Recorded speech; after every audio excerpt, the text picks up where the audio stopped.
Les lampions de la 78e Assemblée générale des Nations unies se sont éteints le mardi 26 août 2023 à New York.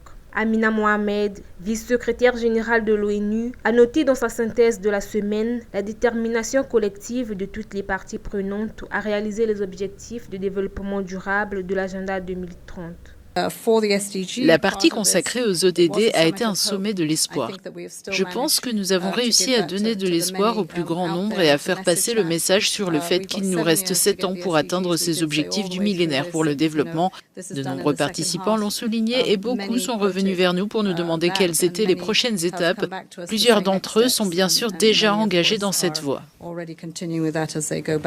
Pointant du doigt le fardeau croissant de la dette sur de nombreux pays, les empêchant de financer adéquatement les services essentiels en matière d'éducation et de santé, la vice-secrétaire générale de l'ONU a souligné l'importance des ressources. En outre, un risque de surendettement est enregistré d'après les évaluations du FMI de plus de la moitié des pays à faible revenu en Afrique subsaharienne.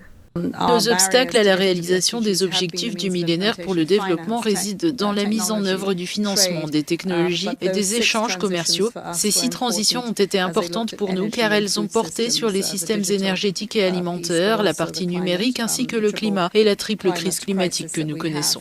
Au-delà du climat, qu'il s'agisse des conflits de pauvreté, de justice ou de paix, ces défis existentiels se mesurent en vies perdues, en maisons détruites, en droits violés, ainsi qu'à des accès refusés, a déclaré Denis Francis, président de l'Assemblée générale des Nations unies.